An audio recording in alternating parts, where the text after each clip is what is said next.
Nous allons accueillir le prochain finaliste. Salah Dadi Nounou.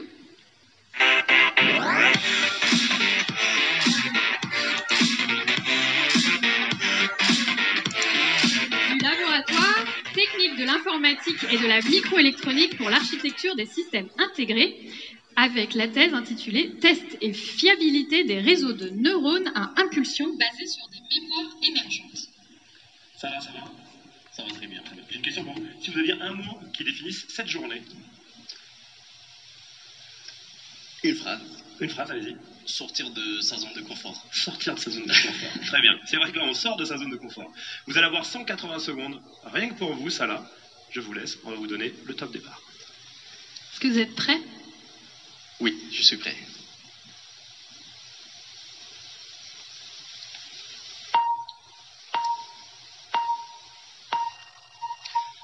À la fin de ma présentation, j'aurais modifié littéralement une partie de votre cerveau.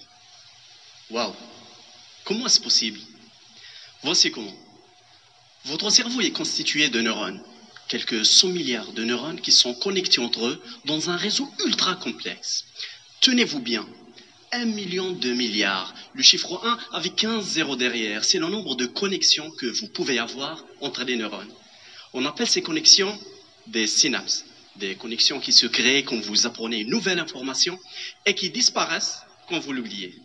Alors, moi, en vous apprenant tout ça, je viens de connecter quelques neurones dans votre cerveau. C'est fascinant comment le monde extérieur a ce pouvoir de façonner nos cerveaux.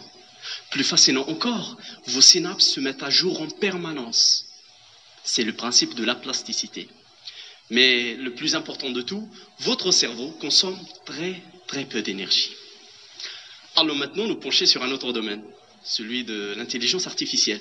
C'est ce qui permet par exemple à votre téléphone de comprendre quand vous lui dites « Ok Google, raconte-moi une blague » ou bien « Siri, quelle heure est-il » Encore faut-il que ça soit demandé avec politesse.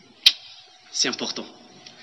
Vous voyez, l'intelligence artificielle est très utile, sauf qu'il y a un problème.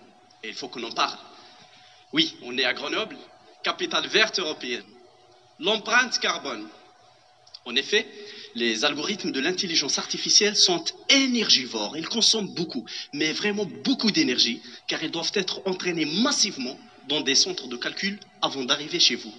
Un autre bémol, ces algorithmes ne peuvent pas apprendre tout seuls, car ils sont fondamentalement confinés dans une architecture électronique qui est figée.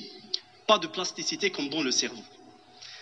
Et me voici arrivé avec ma thèse. Je ne suis ni informaticien, ni chercheur en neurosciences. Je travaille dans un laboratoire de microélectronique sur une nouvelle puce inspirée du cerveau.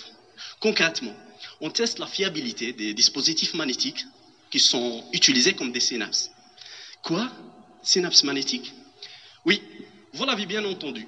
Ces dispositifs sont de taille nanométrique. Ils sont là, sous forme de réseaux, entourés de neurones électroniques. Et tout dépend de l'activité de ces neurones. Les synapses magnétiques là, grâce à leurs propriétés physiques, vont s'organiser tout seuls afin de laisser passer plus ou moins de courant vers ce neurone ou celui-là. Bingo! On a reproduit la plasticité. Ainsi, l'objectif, c'est qu'on pourra finalement sortir l'intelligence artificielle de son confinement d'une architecture électronique qui n'est pas optimisée vers une architecture bien inspirée, autonome et plus écologique. Bravo, Salah. Bravo, Salah.